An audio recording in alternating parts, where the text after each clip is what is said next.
church. Nice to see you all this morning. I'm so glad to be here. Well, my name is Yvonne, and I'm here to tell you about my story. My story is about battling with an illness. Right now, speaking here, I can barely understand what I'm saying because I am deaf, hard of hearing. But I didn't used to be like this. I was very much like the youth in this church, very upbeat and outgoing. When I was a child, my parents sent me to ballet school, and I learned the ballet until grade 6. I did figure skating. In school, I learned karate, squash, and what else did I do? Oh, I sang in the school choir.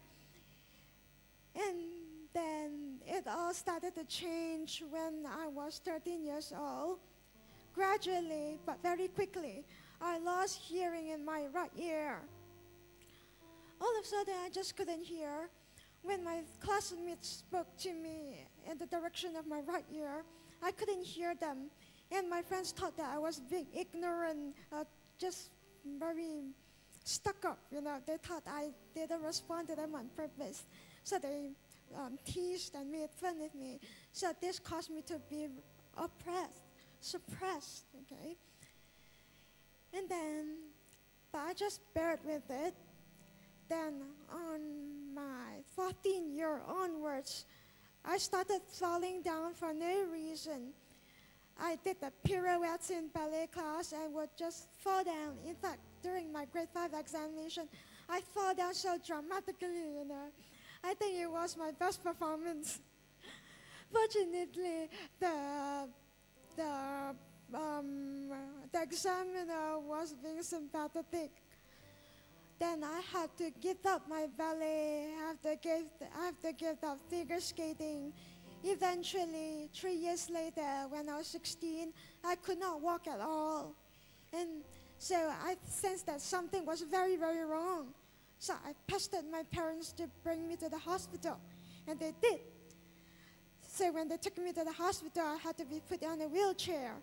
We did a brain and spine scan and found many tumors in my brain and along the spinal cord. Upon diagnosis, we did an emergency surgery to remove a string of tumors along the spinal cord. This surgery took 11 hours. It made me paralyzed from chest down. After surgery, I couldn't move. I had to learn to sit, stand, and walk again. It was very painful. That was like 6 years ago. I've been through so many surgeries, but even so, when I look back, I can still confidently tell you that that surgery was the most painful of all.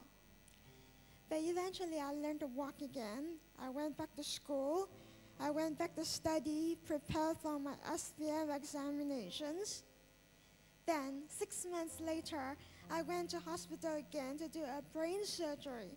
This time, it was to remove a tumor that was impeding my hearing nerve in the brain.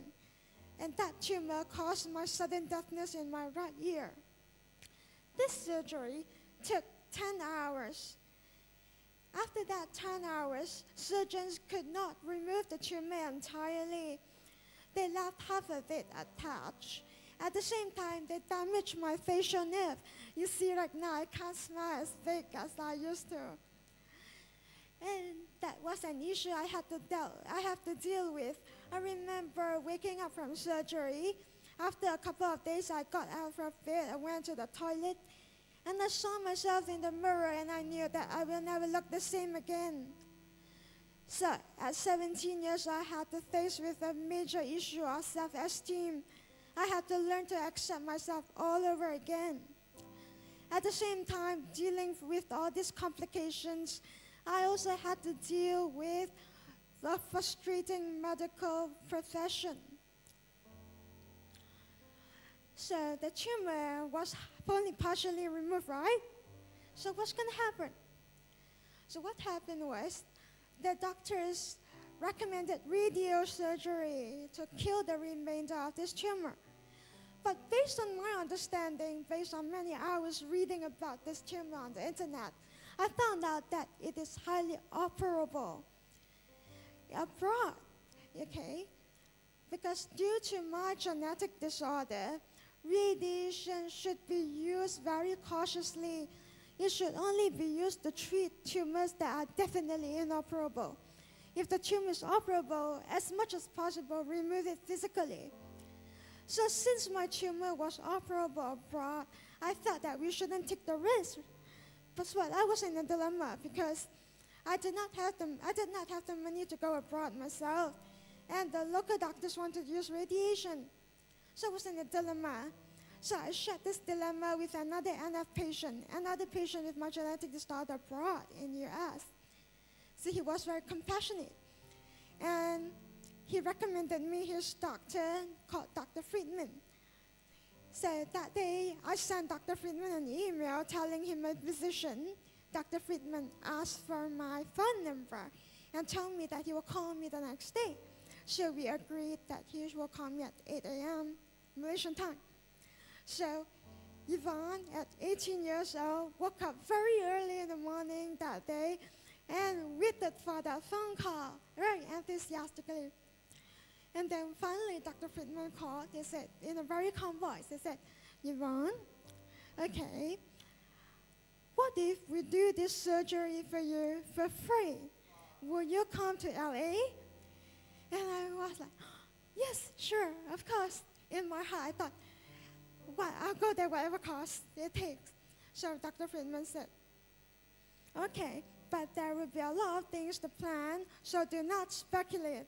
I will talk more with you. Okay, so we put down the phone, and I was ecstatic, whoa. And really, after 6 months of preparations, I finally reached LA to have that surgery. Dr. Friedman was able to remove the entirely that tumor without damaging my facial nerve any further. That's why you see now, even though my face is paralyzed, but at the same time, I can still blink my right eye and can still smile a little. So that was in 2004, 4 years ago. After that one blessing from Dr. Friedman, I have had 2 other surgeries, also at the same hospital. Dr. Friedman conducts surgery at St. Vincent Medical Center. And not all my surgeries there were waived, not all of them were free. Sometimes surgeons could do it for free. Sometimes their fees were discounted. And when their fees were discounted, I have to raise the money myself. We did a lot of hard work. We printed t-shirts. This t-shirt that I'm wearing right now is one of them. And we raised funds publicly. It was a very trying time facing with public opinions and all that. But I insisted to do it because of the doctors at St. Vincent Medical Center. They showed me what love and humanity is. And they restored my self-esteem and helped me discover who I am and who I want to be. And because of this, God went a big roundabout. He gave me a whole story that is worth telling. Because of this, I have written a book that has been selling for over 3 years. I have sold close to 2,000 copies, and next week, another 2,000 copies will be released. I also won the Asian Youth Ambassador's Most Outstanding Youth of the Year Award and received 2 consecutive scholarships to study. Thanks to this, God has given me a story that has been shared with people worldwide. And right now, while talking here, I can't hear my own voice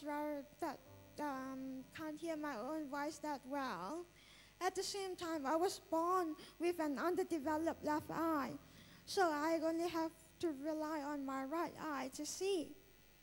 But right now, there is a tumor behind my right eye that is endangering, threatening to take away my remaining eyesight. And this tumor must be killed. Otherwise, I would become both deaf and blind. And that's why I'm here to share my story with you all. I hope that you will be inspired by my story And thank you.